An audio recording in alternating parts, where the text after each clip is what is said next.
Hello students, Ashwani GS classes में आप लोगों का बहुत बहुत स्वागत है। मैं दीपशिका द्विवेदी आज हिंदी का रस टॉपिक से रिलेटेड कुछ क्वेश्चन सीरीज़ को लेके आपके पास आई हूँ।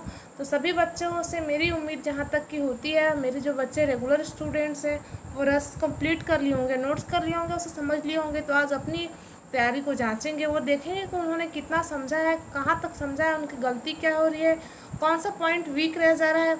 तो वो सब आप पढ़ते चलिए पढ़ाई। और एक और बात मैं आपको बताते चलूँ कि पढ़ाई कोई बच्चे ब्रेक ना करें कि इस अफवाह में कि एग्ज़ाम होगा नहीं होगा क्या होगा। अब देखिए, अब एग्ज़ाम होगा कि नहीं होगा बच्चों, इसका कोई ठीक नहीं है। एग्ज़ाम यदि नहीं भी होगा तो क्या आप पढ़ना छोड़ देंगे? एग्ज़ाम नहीं भी होगा तो क्या आप पढ़ना छोड़ देंगे? नहीं ना, पढ़ेंगे तो आप। इस साल नहीं होगा और कभी तो होगा। एंट्रेंस नहीं होगा तो इसके बाद और कहीं वैकेंसी तो आएगी जॉब के लिए, तो आपको पढ़ना पड़ेगा। तो यूँ पढ़ाई छोड़ने से काम चलने वाला नहीं है। बाकी आप लोग भी समझदार बच्चे हैं, छोटे बच्चे हैं नहीं। आपको एक बार मैं बस ये मैं बता दे रही हूँ, ऐसे ही समझिए कि आपको एक मार्गदर्शन छोटा सा मेरे तरफ से कि प्लीज़ आप लोग जो जैसे पढ़ते रहे होंगे वैसे आप पढ़ते जाइएगा। अपनी पढ़ाई को ब्रेक मत करिएगा, तैयारी करते जाइए। आपको इससे बेहतर और क्या चाहिए? जब घर बैठे आपको क्लासेस अवेलेबल कराई जानी है तो इससे और आपको क्या हो सकता है, जिसका फ्री ऑफ कॉस्ट, कोई पैसा आपको पे नहीं करना पड़ रहा है, आपको क्लासेस दी जा रही है बिना किसी वो के, बिना किसी शुल्क के, बिना किसी कोताही के। तो फिर आप करिए। देखिए, बीच में कुछ वीडियो नहीं आ पाए थे, ब्रेक हुए थे। इसका एक रीज़न था बच्चों कि नेटवर्क की बहुत परेशानी, बहुत दिक्कत की वजह से, और क्या नेट नहीं चलने की वजह से वीडियो अपलोड होने में अच्छा खासा नेट सही होता है, नहीं होता है तो वीडियो का जो क्वालिटी होता है ना वो लो अपलोड करना पड़ता है, तो उससे आप लोगों को प्रॉब्लम होता है। इसीलिए हम लोग अपलोड वीडियो नहीं कर रहे थे, उसके लिए सॉरी। ठीक है, नेट का प्रॉब्लम थोड़ा कभी कभी हो जाता है। तो चलिए आज का हम प्रश्न देखते हैं। और पहला प्रश्न क्या है? शोभित कर नवनीत लिए, घुट रेणु चलत रेणु तन मंडित मुख दधि लेप किए। ठीक है, तो ये आपको वाक्य में आपको बताना है कि इस वाक्य में नहीं, सॉरी, इस पंक्ति में कौन सा रस है? भक्ति रस है, वियोग रस है, वात्सल्य रस है या करुण रस है? अब बताइए कि आपको लोगों को जो रसों की संख्या बताई गई थी उन सभी का स्थायी भाव क्या होता है, ये आप एकदम याद करके रखिएगा।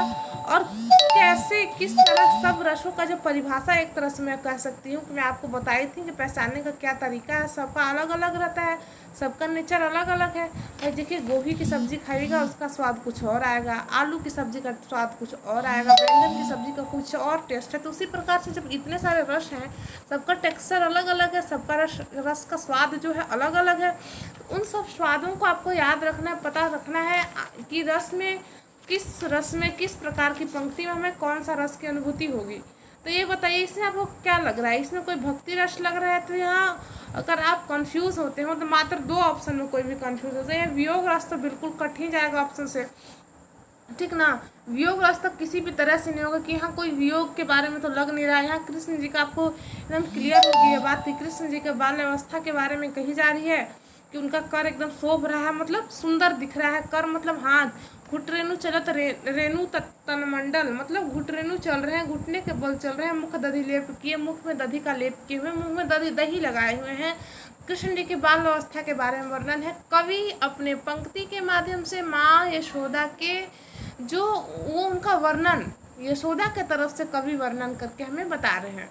तो यहाँ देखिए बच्चों, यहाँ ये बिल्कुल जो कट जाएगा वियोग रस, एकदम से काट ही दीजिए इसको। वियोग रस किसी भी वो में नहीं हो सकता है, थोड़ा सा, हाँ, वियोग रस काट दीजिए। दूसरा बचता है करुण रस। ठीक है, दूसरा क्या बचता है? करुण रस। तो यहाँ क्या आप कहीं शोक का या कहीं ऐसा लग रहा है कि कहीं कुछ दुख का, कष्ट की अनुभूति ऐसे नहीं हो रही है ना। अब भाई बाल्य अवस्था कृष्ण जी की, तो वहाँ आपको आनंद की अनुभूति होगी ना। तो वहाँ करुण रस, शोक का कोई कार्य नहीं है, वियोग का कोई काम नहीं है। अब भक्ति और वात्सल्य रस बचता है। तो भक्ति रस में आपको क्या होता है बच्चों? भक्ति रस में प्रेम, और वात्सल्य रस में बालक के प्रति, स्पेशली बालक के प्रति प्रेम। बालक कौन से बालक? तो कृष्ण जी और माँ यशोदा के बीच का ये जो प्रेम है, बाल अवस्था का प्रेम, इसीलिए इसे वात्सल्य रस कहेंगे। और भक्ति रस भी यहाँ नहीं हो जाएगा। यहाँ कोई भगवान के बारे में उनका नहीं, उनका एक पुत्र के माध्यम से, एक बच्चे के, एक बच्चे के रूप में कृष्ण जी का माता यशोदा के प्रति प्रेम को बताया जा रहा है, दिखाया जा रहा है। माँ प्रेम की अवस्था में कृष्ण जी का वर्णन कर रही है। तो हमारा ऑप्शन बी यहाँ पे बिल्कुल राइट हो जाएगा। इससे हम टिक लगाएंगे और नेक्स्ट क्वेश्चन की ओर बढ़ेंगे। तो फर्स्ट का आंसर हमारा क्या हो जाएगा, बी हो जाएगा। फर्स्ट का आंसर क्या होगा, बी हो जाएगा। अब सेकेंड क्वेश्चन आपके स्क्रीन पे है। दूसरा क्वेश्चन आप देखेंगे क्या कहता है, कि काव्य में कितने प्रकार के रस होते हैं। देखिए यहाँ पे एक ऑप्शन कट रहा है, कट गया है फोटो लेने में, तो यहाँ डी ऑप्शन में आपका हो जाएगा 12। ठीक है, डी ऑप्शन 12 हो जाएगा। ए में है 9 प्रकार के, बी ऑप्शन है 11 प्रकार के, सी ऑप्शन है 8 प्रकार के और डी में 12 प्रकार के। तो काव्य में कितने रस होते हैं आपसे पूछा जा रहा है, काव्य में कितने रस होते हैं। आपको बताया गया है कि काव्य में रसों की संख्या क्या है, भरत मुनि के अनुसार रसों की संख्या क्या है, और आधुनिक काव्य के अनुसार रसों की संख्या क्या है। तो देखिए भरत मुनि के अनुसार रसों की संख्या 8 है। ठीक है, आधुनिक काल में रसों की संख्या 11 है। ठीक है, यहाँ काव्य में रसों की संख्या 12 तो कुछ भी नहीं है, ये तो एकदम कट जाएगा। और काव्य में रसों की संख्या की जहाँ बात आती है तो हमारा ऑप्शन ए बिल्कुल राइट हो जाएगा। काव्य में रसों की संख्या 9 मानी गई है। वात्सल्य रस और शांत रस को इससे अलग रखा गया है। ओके, ये सब बताया है, इसके बारे में ज़्यादा हम चर्चा ना करते हुए नेक्स्ट क्वेश्चन की ओर चलेंगे। ठीक है, नेक्स्ट क्वेश्चन देखेंगे हमारा क्या कहता है, रसराज किसे कहा गया है, या रसों में श्रेष्ठ किसे कहा गया है, या रसों का राज मतलब रसराज की उपाधि किसे दी गई है, रसराज की संज्ञा किसे दी गई है। इस तरह से क्वेश्चन आपके बन सकते हैं। आप इसको याद रखिएगा इस चीज़ को कि सब एक ही होगा। सर्वश्रेष्ठ रस की उपाधि किसे दी गई है, रसराज की उपाधि किसे दी गई है, रसों का राजा किसे कहा जाता है, किसे रसों की राजा की संज्ञा दी गई है। ये एक ही क्वेश्चन है। थोड़ा इसमें जो शब्द के प्रकार है उसको बस शब्द में थोड़ा थोड़ा अर्थ में परिवर्तन हो गया, नेचर में परिवर्तन हो गया, अर्थ वही है शब्दों का। तो बताइए रसराज किसे कहते हैं। तो आपको मैं जब पढ़ा रही थी थ्योरी क्लास, तो हमारा सेकंड जो पार्ट था रस का, उसमें आप जाके देख सकते हो। जब हम संयोग रस, वियोग रस अर्थात श्रृंगार रस के बारे में बता रहे थे, तो आपको बताया गया था कि श्रृंगार रस को रसों का राजा कहा जाता है। रसराज की उपाधि किसे दी गई है, तो श्रृंगार रस को दी गई है, रसों का राजा अर्थात श्रृंगार रस। शांत रस, वीर रस, भयानक रस, ये सब यहाँ पर गलत हो जाएंगे। हमारा ऑप्शन ए बिल्कुल राइट हो जाएगा। इसी तरह से हम फोर्थ क्वेश्चन में चलेंगे। फोर्थ क्वेश्चन हमारा क्या कहता है कि माधुर्य गुण का किस रस में प्रयोग हुआ है। माधुर्य गुण का मतलब, माधुर्य मतलब मधुर, मधुर मतलब मीठा। ठीक है, तो मीठा गुण किस रस में है। तो आपका ऑप्शन क्या कहता है, क्वेश्चन क्या है समझ लिए। मीठा रस किसे कहा गया है, भक्ति रस को, श्रृंगार रस को, वात्सल्य रस को, अद्भुत रस को। मीठा रस किसे कहा गया है, आपको क्वेश्चन स्क्रीन पे है, आप देखेंगे उसको समझ के और बताइए, चूज करिए अपने ऑप्शन में कि मीठा रस किसे कहा गया है। तो बच्चों आप लोगों को पता होगा, थ्योरी क्लास अगर देखे होंगे तब, यानी तो डायरेक्ट आप टेस्ट दे रहे होंगे तो शायद आपको आए ना आए इसकी मैं गारंटी नहीं ले सकती हूँ। लेकिन यदि आप थ्योरी देखे होंगे तो यहाँ संभवतः आप क्वेश्चन गलत नहीं करेंगे, बिल्कुल राइट आप अपना आंसर देंगे। कि क्वेश्चन फोर्थ का आंसर क्या हो जाएगा, तो माधुर्य रस कहें, रसों का राजा कहें। ठीक है, रसराज की उपाधि किसे दी गई है, रसों का राजा की संज्ञा किसे दी गई है, रसों में सर्वश्रेष्ठ कौन है, इन सब का आंसर हमारा सी हो जाएगा। श्रृंगार रस को माधुर्य रस कहते हैं, क्योंकि इसमें एकदम प्रेम की बात, प्रेमी प्रेमिका की बात इस रस में कही गई है। इसीलिए ऑप्शन सी जो हमारा है, माधुर्य गुण का रस किसे कहा गया है, तो श्रृंगार रस को कहा गया है। ये बिल्कुल राइट हो जाएगा। और नेक्स्ट क्वेश्चन की ओर चलेंगे। नेक्स्ट क्वेश्चन हमारा क्या कहता है वो देखेंगे। ठीक है, श्रृंगार रस में टिक लगाएंगे, आगे बढ़ेंगे बच्चों। देखिए 5वां क्वेश्चन है कि कवि बिहारी किस रस के कवि हैं। कवि बिहारी जो हैं किस रस के कवि हैं। तो ये आपको अगर पता नहीं होगा कि बिहारी नाम के कवि हैं जो कविता लिखा करते हैं, और किस रस में इनकी कविताएं किस प्रकार की होती हैं, तो ये प्रेम रस के कवि हैं, प्रेम रति रस के कवि हैं। रति कह सकते हैं, प्रेम कह सकते हैं। और ये सब किस में आते हैं, तो प्रेम बच्चों भक्ति में भी होता है और प्रेम श्रृंगार में भी होता है, लेकिन दोनों के प्रेम में अंतर है। एक हमारा, ये आपको मैं बताई हूँ कि प्रेम देखिए आपके बच्चों के प्रति भी आपका हो सकता है, अपने भाइयों के प्रति भी हो सकता है, बहन का भाई के प्रति हो सकता है, अपने क्लासमेट दोस्तों के प्रति, अपने माता पिता के प्रति, सगे संबंधी के प्रति हो सकता है। लेकिन रति जो होता है वो स्पेशल किसी एक विशेष इंसान के लिए होता है। तो श्रृंगार रस में रति की भावना होती है। और कवि बिहारी जो है वो श्रृंगार रस के कवि हैं। ये क्वेश्चन आया हुआ है, प्रीवियस ईयर क्वेश्चन है, इंपॉर्टेंट क्वेश्चन है। आप लिख लेंगे कि कवि बिहारी किस तरह से कवि, अपने कॉपी में नोट करते जाएंगे। जो बच्चे ये सब सारे क्वेश्चन जो है इम्पोर्टेंट्स हैं। तो कवि बिहारी किस तरह से कवि हैं? श्रृंगार रस के कवि हैं कवि बिहारी। 6 क्वेश्चन की ओर चलेंगे। छठा क्वेश्चन हमारा क्या कहता है, आप लोग ये बताइए कि जितने भी रस हैं टोटल 9 और आधुनिक काल के अनुसार 11 रस। तो 11 रसों का जो स्थायी भाव है ये मैं आपको बता रखी हूँ। इन सबों का स्थायी भाव बिल्कुल याद कर लीजिएगा, क्योंकि क्वेश्चन डायरेक्टली आपसे पूछा जा सकता है। कोई एक रस का, जैसे यहाँ अभी क्वेश्चन पूछ लिया गया कि शोक रस का अस्थायी भाव क्या होता है। शोक रस किस रस का अस्थायी भाव है, वो उल्टा भी पूछ सकता है। तो आपको याद रखनी चाहिए चीज़ें। अगर ये कि आप याद कर लिए तो यहाँ से आपको 2 प्रकार के क्वेश्चन हो सकते हैं। या फिर ये पूछ सकता है कि इसका अस्थायी भाव क्या है, या अस्थायी भाव का नाम देके पूछ सकता है कि किस रस का अस्थायी भाव है, जैसे 6ठा नंबर क्वेश्चन में आपसे पूछा गया है। तो शोक किस रस का अस्थायी भाव है, ये आप बताएंगे। शोक किस रस का अस्थायी भाव है, ठीक है। 6ठा नंबर आपका क्वेश्चन क्या कहता है कि शोक किस रस का अस्थायी भाव है। तो 6ठा का हमारा आंसर क्या होगा, शांत रस का अस्थायी भाव क्या होता है। तो शांत हमारा कटेगा, क्योंकि शांत का निर्वेद होता है। हास्य रस का हास्य ही होता है, ये भी कट जाएगा। वीर रस का उत्साह होता है, ये कट गया। करुण रस का एक बचा करुण रस, तो करुण रस का अस्थायी भाव क्या होता है। तो शोक जो है करुण रस का अस्थायी भाव है।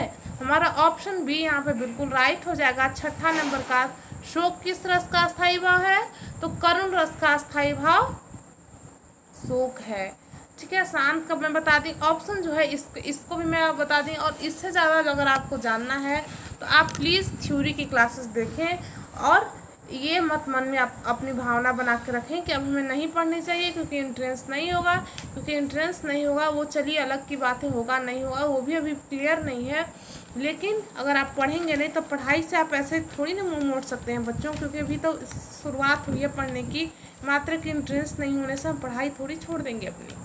तो देखिए 7वां नंबर क्वेश्चन हमारा क्या कहता है, गुरु गोविंद तो एक हैं दूजा यह आकार, ठीक है। क्या कह रहा है कि गुरु गोविंद तो एक हैं दूजा यह आकार। कहने का क्या मतलब है कि गुरु और गोविंद, गुरु और भगवान, गोविंद का अर्थ भगवान से, गुरु और ईश्वर एक है, बस उनका आकार अंतर है, ठीक है। दूजा यह का बस आकार दूसरा है। गुरु गोविंद तो एक है दूजा यह आकार, आपा मेटी जीवती मरे तो पावे करतार, ठीक है। आपा मेटी जीवती मरे, इन पे जो मिट के मरता है वो मतलब इन पे जो मिटता है मरता है, तो वो मरते मरते मतलब जिंदा हो जाता है। ये भी कह सकते हैं कि मरने के बाद भी जीवित रहता है। इस प्रकार की बातें वो पावे करतार, मतलब वो स्वर्ग की प्राप्ति करता है। तो 7वां नंबर क्वेश्चन आपको क्या कहता है कि इस पंक्ति में कौन सा रस है, आपको बताना है कि गुरु गोविंद तो एक है दूजा यह आकार, आपा मेटी जीवती मरे, इन पर जो मरता है जीते जी मरता है तो पावे करतार, ठीक है। तो 7वां नंबर क्वेश्चन का आपका आंसर क्या हो जाएगा। तो इसमें देखिए इस पंक्ति को पढ़ने के बाद आपको क्या लगा कि देखिए आप मैं पढ़ा रही थी, आपको बताई थी कि जब आपको ऐसा लगे किसी लाइन के माध्यम से आपको ऐसा लगे कि उसमें उसको पढ़ने के बाद आपके मन में उत्साह आया, तो क्या आपको ये लाइन पढ़ने के बाद उत्साह आया मन में? नहीं आया ना। तो यहाँ ये उत्साह आए तो वीर रस, तो यहाँ ऑप्शन में वैसे वीर रस नहीं है, तो यहाँ आप कंफ्यूज नहीं होइएगा। यहाँ कोई चारा ही नहीं होगा कि वीर रस होगा। दूसरा अगर ऑप्शन के अकॉर्डिंग हम चलेंगे, लास्ट ऑप्शन से देखते हैं भक्ति रस। तो यहाँ क्या आपको भगवान के प्रति आस्था भावना ऐसा कुछ दिखा है, ये आपको बस बताया जा रहा है कि इन पे जो मर का मिटता है ऐसे कुछ, ठीक है। यहाँ पे भक्ति की भावना कहीं उत्पन्न नहीं हो रही है। तो डी खत्म हो जाएगा। कोई अद्भुत चीज़, विस्मय, कुछ ऐसा स्पेशल सा चीज़ आपको कोई बताएगा जिसके देखकर आपको आंखें खुली की खुली रह गई, सुनकर आपको एकदम अजीब सा मुंह खुले रह गए, आपको ऐसी अद्भुत चीज़, ऐसी अद्भुत बातें बताई गई नहीं ना, तो ये अद्भुत रस भी कट जाएगा। रौद्र रस, क्या आपको ये लाइन पढ़कर गुस्सा आया? नहीं, बिल्कुल गुस्सा नहीं आया। तो इस लाइन को पढ़ने के बाद आपको शांति की अनुभूति हुई। आपको क्या बताया गया इस लाइन में कि जो भगवान या गुरु पर मिटता है वो मरने के बाद ही, मतलब मिटने के बाद भी जीवित रहता है। तो ऐसा पढ़ने के बाद आपको मन को सुकून मिला, शांति मिला, निर्वेद की प्राप्ति हुई, तो हमारा कौन सा रस हो जाएगा? शांत रस हमारा हो जाएगा। ऑप्शन ए बिल्कुल राइट हो जाएगा। अब नेक्स्ट की ओर चलेंगे। 8वां नंबर क्वेश्चन में हमारा क्या कहता है देखेंगे। 8 नंबर क्वेश्चन हमारा क्या है कि इस पंक्ति में आपको यहाँ भी रस का चूज करना है, कौन सा रस है। तो पंक्ति पहले पढ़ लेते हैं, उसको समझ लेते हैं, उसके बाद हम आगे चलेंगे। तो नभ में झपकत बाज लखी, भूलियो सकल प्रपंच, कम पति तनु व्याकुल नयन, लापक हिलियो निरंच। ठीक है, इस उद्धरण में कौन सा रस है?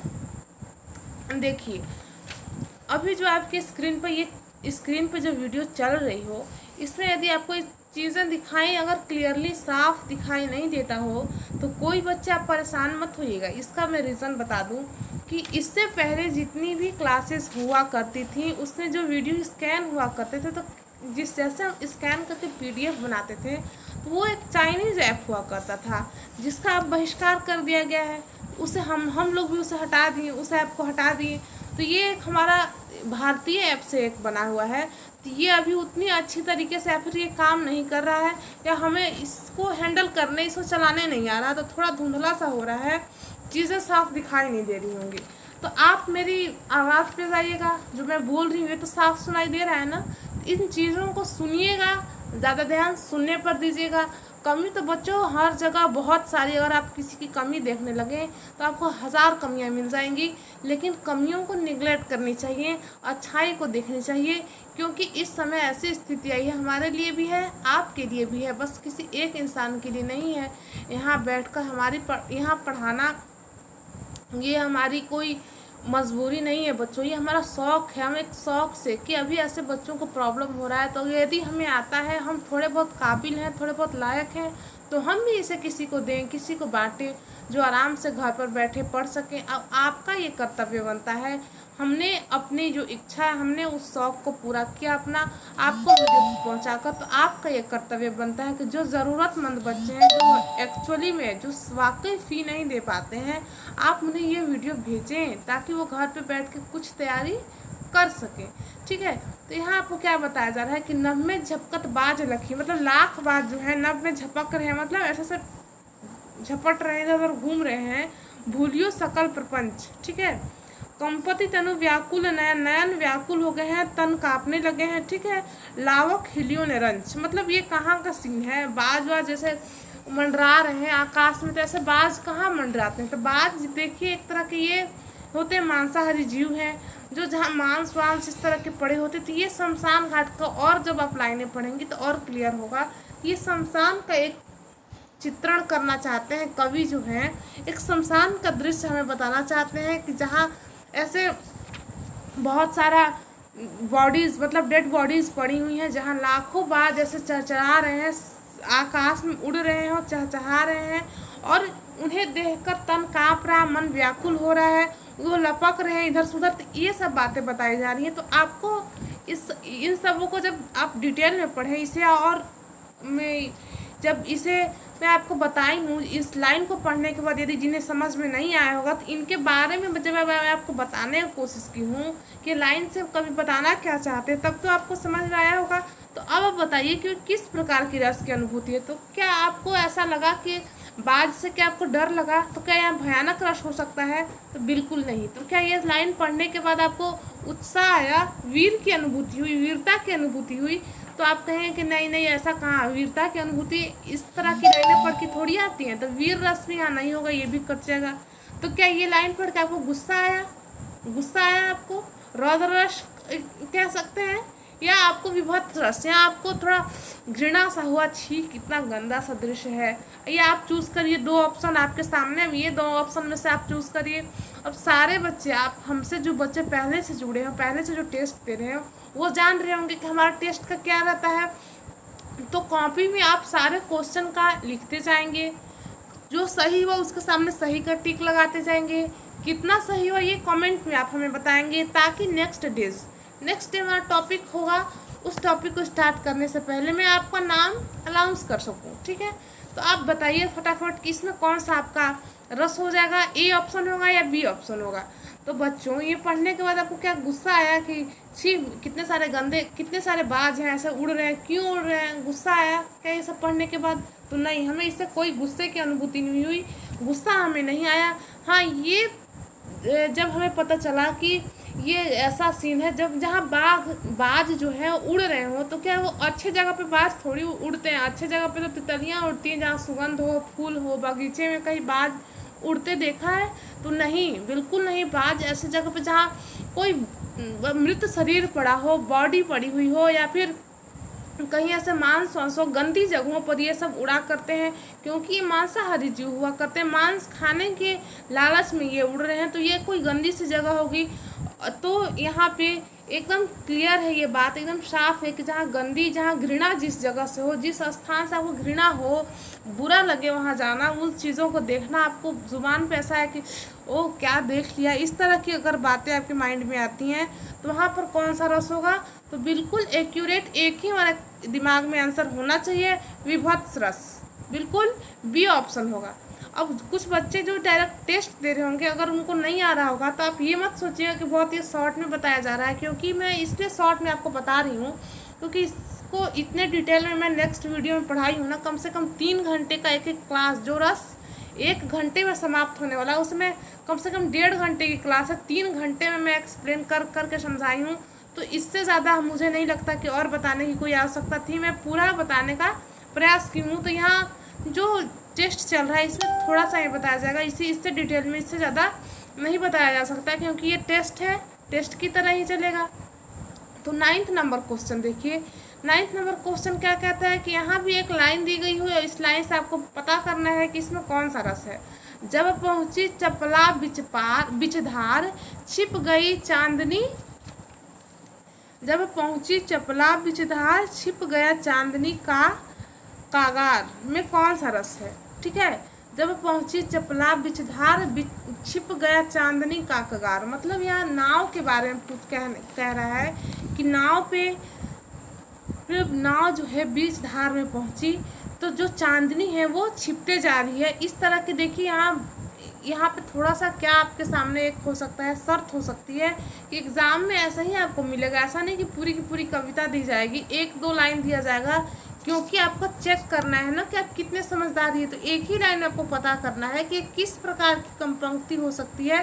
तो देखिए नाव में बात की जा रही है, देखिए आप एक बात को और नोट करिएगा कि श्रृंगार रस जहाँ जहाँ होगा ना, वहाँ आपको ऐसा, जहाँ सावन की बात की जाए, घटाओं का बात किया जाए, बादल का बात किया जाए, एकदम सुहाना मौसम, बारिश हो रही है, इस तरह की बात की जाए, या नाव की बात की जाए, चांदनी की बात की जाए, ठीक है, शाम का जो वसंत ऋतु की बात की जाए, शाम का मौसम के बारे में बताया जाए, तो इस प्रकार का जहाँ सीनरी आता है, नेचुरल सीन के बारे में आपको बताया जाए कि सुहानी से हवा चल रही हो, या इस तरह की जहाँ चीज़ आपको मिल जाए, इस तरह के वर्ड्स भी मिल जाए, तो वो समझ लीजिएगा कि वो बिल्कुल श्रृंगार रस में है।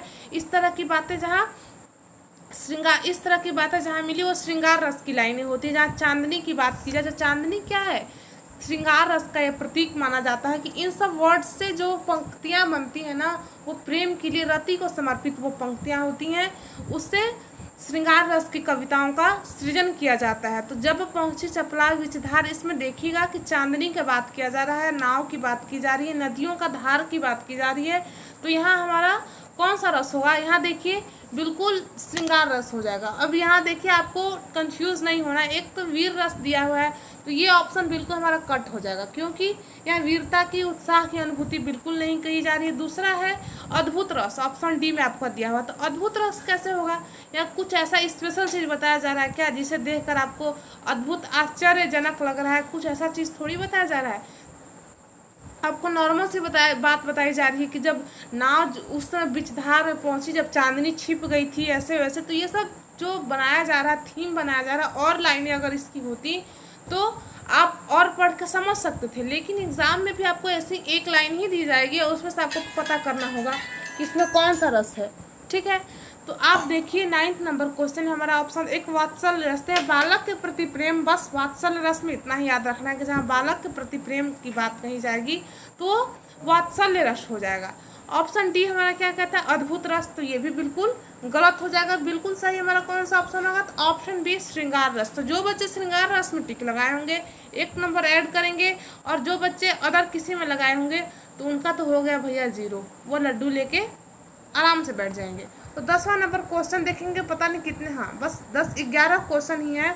और क्वेश्चन भी थे बच्चों, कुछ और क्वेश्चन भी हमारे पास थे, जो 15-20 क्वेश्चन का मैं सेट बनाई थी। लेकिन कुछ जो मैं आपको बताई ना कि ऐप्स को बदलने की वजह से कुछ क्वेश्चन जो सेट थे उस वाले ऐप में थे, तो वो ऐप डिलीट होने के साथ वो क्वेश्चन भी चले गए। सॉरी इसके लिए बहुत बहुत।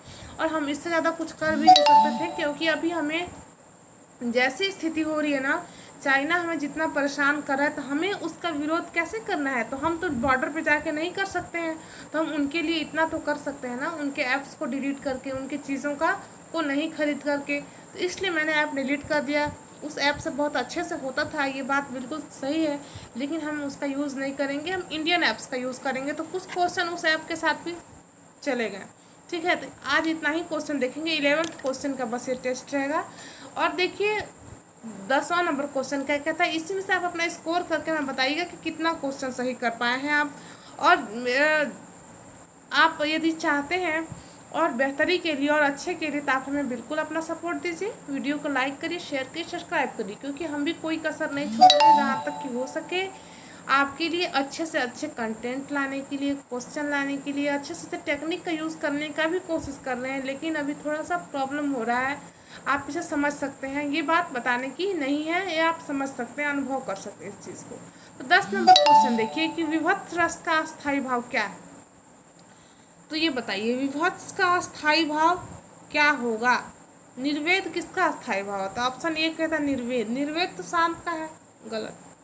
भय किसका है, तो भयानक का है, गलत।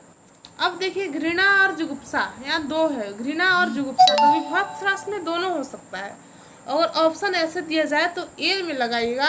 अगर ऐसा चूज़ करने के लिए दे दिया जाए ना कि ए और बी दोनों, अगर ऑप्शन में कहीं ऐसा, इसके बाद कूट दे दिया जाए, कूट वाले क्वेश्चन भी कुछ होते हैं कि केवल ए केवल बी, ए और बी दोनों, सी और डी दोनों, इस प्रकार से, तब आप दोनों में टिक लगा दीजिएगा। लेकिन जब ऐसे दिया जाए तो वो घृणा में टिक लगाइएगा। तो विभत्स का अस्थायी भाव क्या हो जाएगा, घृणा हो जाएगा। ठीक है, तो नेक्स्ट क्वेश्चन की ओर चलते हैं। नेक्स्ट क्वेश्चन हम अपना देखते हैं। नेक्स्ट क्वेश्चन हमारा क्या कहता है, 1 मिनट इसे इरेज कर लें। मुझे फूल मत मारो, मैं अबला बाला वियोगिनी, कुछ तो दया विचारो। मुझे फूल मत मारो, मैं अबला बाला मतलब लड़की, वियोगिनी मतलब, वियोगिनी मतलब क्या, वियोगिनी मतलब क्या बताइए। अबला बाला वियोगिनी कहा गया, तो वियोगिनी मतलब जिसका प्रिय लड़की के लिए प्रियतमा और लड़की के लिए प्रिय, तो जिसका प्रिय छोड़ के चला गया हो, जिसको वो वियोग रस में हो, वियोग की अग्नि में जो जल रही हो, उसे वियोगिनी कहेंगे। तो कुछ तो दया विचारो। यहाँ देखिए लाइन में क्या कही जा रही है, इस चीज़ को समझिए कि मुझे फूल मत मारो, मतलब मुझ पर तंज मत कसो। फूल मतलब ये नहीं कि सच में फूल उसको कोई मार रहा है, उस पर कोई मजाक के व्यू से हो सकता है, या कोई कड़वी सी बातें हो सकती हैं तो जो उसको चुभ रही हूँ।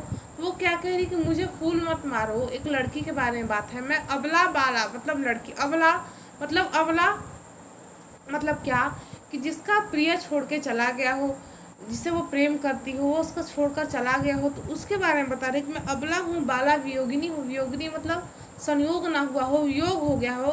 तो वियोगिनी, कुछ तो दया विचारो, मुझे कुछ दया करो, मेरा मजाक मत उड़ाओ, मेरा तंज मुझ पे मत कसो। ठीक है, कुछ तो दया विचारो, ये कह रही है। तो वियोगिनी साफ लिखा है, तो यहाँ पे कोई क्या आपको कोई डाउट हो सकता है, यहाँ भी आप क्वेश्चन गलत करेंगे। तो 11th नंबर क्वेश्चन मुझे नहीं लगता है कि कोई गलत किया होगा। अब भाई गलत किया होगा तो उससे उसकी तैयारी तो मैं क्या कहूँ, इससे ज़्यादा मैं कहने के लिए अब शब्द का कमी पड़ रहा है, शब्द नहीं बच रहा है मेरे पास। तो यहाँ वियोगिनी से आप समझेंगे, वियोगिनी शब्द से आपको समझनी चाहिए कि ये वियोग रस का हो जाएगा। देखिए श्रृंगार रस के 2 पार्ट होते हैं, श्रृंगार रस के 2 पार्ट होते हैं, संयोग रस, वियोग रस। तो जो संयोग में रहे, जब प्रिय और प्रियतमा के संयोग चले तब भी वो श्रृंगार रस, और जब वो अलग अलग हो जाए तब भी वो श्रृंगार रस के अंदर ही उन्हें रखा गया है, क्योंकि प्रिय प्रेमी और प्रेमिका की बातें हैं, ये श्रृंगार रस के अंदर रखा गया है। बस वही थोड़ा सा अलग अलग कर दे, संयोग रस और वियोग रस। तो यह वियोगिनी है, मतलब इसका प्रिय जिसका छोड़ के चला गया हो, इसे रखा गया है वियोग रस में। तो ऑप्शन हमारा ये बिल्कुल राइट हो जाएगा, बाकी के 3 ऑप्शन कट जाएंगे। तो आज का सेशन आपको कैसा लगा, और इसमें आपको किस तरह की कोई परेशानी हो रही हो, तो आप हमें ज़रूर से ज़रूर कमेंट करके बताएंगे। आपके कितने मार्क्स आए कमेंट करके हमें ज़रूर से ज़रूर बताएं। ज़्यादा से ज़्यादा वीडियो को लाइक करें, शेयर करें, सब्सक्राइब करें। हम भगवान से विनती करेंगे कि कल हमारा अच्छे से क्लास हम अपलोड कर सकें, क्योंकि कभी कभी ऐसा होता है क्लास अपलोड करने लगे नेटवर्क ख़राब रहे तो मतलब वीडियो बेकार हो जाता है, ख़राब हो जाता है, धुंधला हो जाता है, कम हो जाता है, उसका जो क्वालिटी है ख़राब हो जाती है, इसके वजह से अपलोड नहीं कर पाते हैं, तो रिकॉर्डिंग ख़राब हो जाती है बच्चों। तो एक ही क्लास को बार बार रिकॉर्ड करना, फिर हिम्मत टूट जाती है। तो आप लोग भी विनती करिए कल हमारा क्लास आ जाए, कल अलंकार हो सके तो मैं स्टार्ट कर दूँगी। तो आज के लिए इतना ही। वीडियो को लाइक शेयर सब्सक्राइब करते रहिए। जय हिंद, जय भारत।